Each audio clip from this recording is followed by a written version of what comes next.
Good morning, good afternoon, good evening, student. I am Sunil Kumar, your IT teacher. Today we will discuss about chapter 1st, part 2nd of class 3rd, that is computer system. In previous lecture or in previous video, we have done our half chapter computer system. Half chapter हमारा complete कर चुके थे हम previous video या lecture के अंदर, जो कि कंप्यूटर सिस्टम के बारे में था. Now in this lecture we will discuss about parts of computers, यानी कि कंप्यूटर के पार्ट्स कौन कौन से होते हैं और वो किस प्रकार के होते हैं, क्या परफॉर्म वो करते हैं. Number 1 is keyboard. कीबोर्ड एक टाइपराइटर की तरह होता है. Keyboard has many keys on it. With the help of keyboard we give input in the form of typing text to the computer. Computer को टाइपिंग टेक्स्ट के रूप में हम इंफॉर्मेशन दे सकते हैं. एक जनरल कीबोर्ड के अंदर 104 यानी 104 कीज होती हैं जनरली. अगर देखा जाए तो बटन्स जो होते हैं कीबोर्ड के ऊपर वो लगभग 104 होते हैं. किसी कीबोर्ड में 102 भी होते हैं, किसी में 108 भी होते हैं, पर जनरली ज़्यादातर 104 कॉमनली हर एक कीबोर्ड के अंदर आपको बटन्स मिल जाएंगे.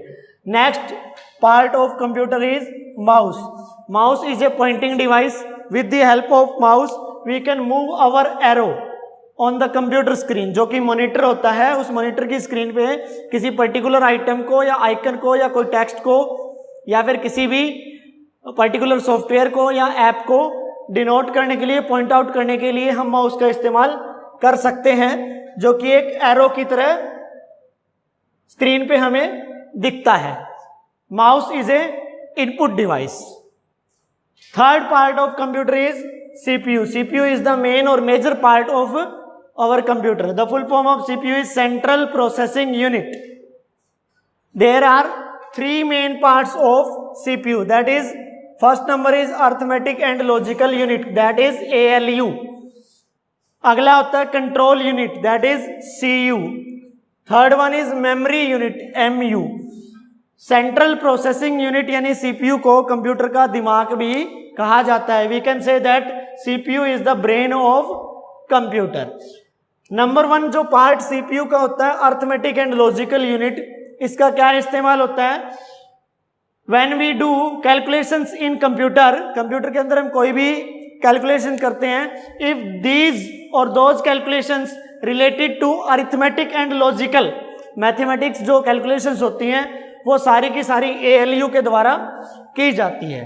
कंट्रोल यूनिट, मेजरली अगर देखा जाए कंट्रोल यूनिट सारी की सारी प्रोसेसिंग को या जो भी काम कंप्यूटर के अंदर सीपीयू के अंदर चल रहा है उसको कंट्रोल करने का काम सीयू यानी कंट्रोल यूनिट का होता है. Next one is memory unit. Memory unit जो होती है, जितनी भी कंप्यूटर के अंदर मेमोरी होती है, चाहे वो रैम हो या रोम हो या हार्ड डिस्क हो या इंटरनल स्टोरेज हो, उस मेमोरी यूनिट का काम ये होता है उस मेमोरी को ध्यान में रखना. Next one is, next part of computer is monitor, यानी कि जो कंप्यूटर स्क्रीन होती है, जो टीवी होता है जिसके ऊपर हम स्क्रीन पे अलग वीडियो या ऑडियो वीडियो या फिर कोई ग्राफिक्स उसके ऊपर देखते हैं, वो मॉनिटर पे देखा जाता है. मॉनिटर्स जो होते हैं वो जनरली 3 टाइप्स के होते हैं. CRT monitor, LCD monitor, LED monitor. यानी कि सीआरटी का मतलब cathode ray tube monitor, LCD liquid crystal display monitor, LED light emitting diode monitor. यानी कि ये मॉनिटर्स के टाइप है. Monitor is a output device. जो भी हम कंप्यूटर के अंदर काम करते हैं, किसी भी इनपुट डिवाइस की मदद से कोई इनपुट या इंफॉर्मेशन डाटा कंप्यूटर को दिया, सीपीयू यानी सेंट्रल प्रोसेसिंग यूनिट के द्वारा वो प्रोसेस किया गया, देन जब उसका रिजल्ट हमें शो होगा, वो जो रिजल्ट शो होगा वो हमें किसी आउटपुट डिवाइस के जरिए से शो होगा. तो मॉनिटर एक आउटपुट डिवाइस है. ये किसी भी प्रकार का अगर मॉनिटर हम इनमें से यूज कर रहे हैं तो वहां पे हम रिजल्ट के रूप में कोई भी आउटपुट उसकी मॉनिटर की स्क्रीन पे देख सकते हैं. That is monitor, part of computer. Now we will discuss about characteristics of computers and disadvantages of computers. Now there are some characteristics of computers. We can say that these are advantages of computers. First one is speed. It works very fast. It works very fast. Computer बड़ी ही तेज गति से कार्य करता है, काफी तेज गति से काम करता है।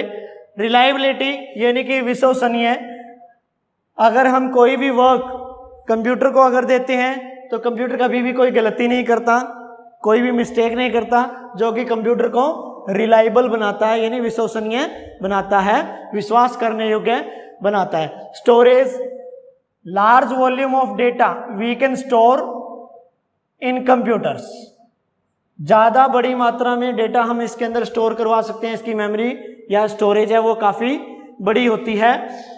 एक्यूरेसी, शुद्धता, यानी कि कंप्यूटर के अंदर अगर हम कोई भी वर्क कर रहे हैं, कोई भी काम कर रहे हैं, अगर हम बिल्कुल करेक्ट इनपुट कंप्यूटर को देते हैं तो बिल्कुल सही रिजल्ट भी हमें कंप्यूटर देगा, बिल्कुल करेक्ट रिजल्ट ही इसका मिलेगा। अगर हमने गलत इनपुट कंप्यूटर को दिया है तो हमें रिजल्ट भी गलत ही मिलेगा, यानी कि ये एक मेथड होता है जिसको बोलते हैं GIGO method. Garbage in garbage out, यानी कि अगर आप गार्बेज डालोगे कंप्यूटर में तो आपको गार्बेज ही मिलेगा, अगर आप सही इनपुट डालोगे तो रिजल्ट भी बिल्कुल करेक्ट मिलेगा। यानी कि कंप्यूटर की शुद्धता बड़ी ही अच्छी होती है, वो कभी भी गलत आउटपुट नहीं देता है। डेलीगेंस, डेलीगेंस का मतलब ये होता है कि लगन से कार्य करना। कंप्यूटर को अगर आपने कोई भी वर्क दे दिया है, लाइक कोई भी कैलकुलेशन दे दिए या कोई भी प्रोसेसिंग करने के लिए डेटा या इंफॉर्मेशन दिया है तो बड़ी ही लगन से कार्य करेगा कंप्यूटर, ना ही कभी कंप्यूटर थकता है यानी टायर्ड नहीं होता है। कंप्यूटर बड़ी तेज गति से लगन से कार्य करता है। मल्टीटास्किंग, मल्टी का मतलब होता है कई, यानी कि एक साथ कई कार्य करना, ये कंप्यूटर का कार्य है। जैसे कि मान लो सेम टाइम में मैं म्यूजिक सुन रहा हूँ और सेम टाइम में ही MS वर्ड में कार्य कर रहा हूँ, दैट मीन्स मैं एक ही समय में दो काम कर रहा हूँ, दैट इज कॉल्ड मल्टीटास्किंग। यानी कि हम एक समय में एक से ज्यादा कार्य कंप्यूटर के ऊपर कर सकते हैं। ये एक बहुत अच्छी कैरेक्टरिस्टिक्स है कंप्यूटर की, ठीक है। After characteristics of computers we will discuss disadvantages of computers. Disadvantages of computers, number 1 is zero IQ। Zero IQ का मतलब यह है कंप्यूटर के पास अपना कोई माइंड नहीं होता, कोई दिमाग नहीं होता। कंप्यूटर प्योर रिलाई करता है यूजर के ऊपर। यूजर जो भी इनपुट या कोई भी इंफॉर्मेशन या डाटा कंप्यूटर को प्रोवाइड करता है उसी के ऊपर ही काम करता है, अपनी तरफ से कोई भी अदर माइंड यूज नहीं करता है, खुद की कोई भी इंटेलिजेंसी कंप्यूटर के पास नहीं होती है। Second disadvantage of computer is lack of decision making, यानी कि जो डिसीजन मेकिंग पावर है कंप्यूटर की वो बिल्कुल भी नहीं होती है, वो जीरो होती है। अपने आप से कंप्यूटर कोई डिसीजन नहीं ले सकता है, सारी की सारी इनपुट और सारे की सारी कमांड्स यूजर्स के द्वारा दी जाती है, इसलिए अपने आप में कोई भी डिसीजन लेने की पावर कंप्यूटर में नहीं होती। फॉर एग्जांपल, इफ कंप्यूटर को अगर यूजर ने कोई इनपुट रॉन्ग दे दी है तो कंप्यूटर के अंदर डिसीजन मेकिंग ऐसी कोई भी पावर नहीं है कि वो अपने आप उसको करेक्ट कर दे, वो रॉन्ग ही आउटपुट उसकी प्रोवाइड करेगा। Next one is security issues. If you use internet on computer then you will face some security issues like virus attack, या फिर कोई आपके कंप्यूटर के अंदर ऐसा वायरस आ जाएगा जैसे आपका कोई डेटा लॉस हो जाए, या फिर कोई अदर ऑनलाइन इश्यू आ जाए आपको डेटा लॉस्ट का। तो इस प्रकार के सिक्योरिटी इश्यूज भी कंप्यूटर के अंदर आ सकते हैं, ये भी एक इसका डिसएडवांटेज है। Last one is health issue, यानी कि आप बीमार भी हो सकते हो कंप्यूटर के ऊपर अगर काम कर रहे हो तो, बिकॉज कंप्यूटर के ऊपर वर्क करना उसके लिए काफ़ी लंबी चौड़ी सिटिंग पावर भी चाहिए, आंखों की रोशनी भी तेज होनी चाहिए। अगर आप बार बार के मूवमेंट पे काम कर रहे हैं, सिटिंग पावर आपकी मजबूत नहीं है, तो कुछ हेल्थ इश्यूज आपको झेलने पड़ सकते हैं, लाइक ओबेसिटी इश्यू हो सकता है, या फिर आपकी रिस्ट इंजरी हो सकती है, बार बार को माउस को पकड़ के चलाना पड़ता है तो यहाँ से रिस्ट कमजोर हो सकती है आपकी। So that's all for today's chapter computer system of class 3rd chapter 1st part 2. In next video we will do our next chapter. I hope so you enjoy a lot your class. Thanks for watching. Thank you so much.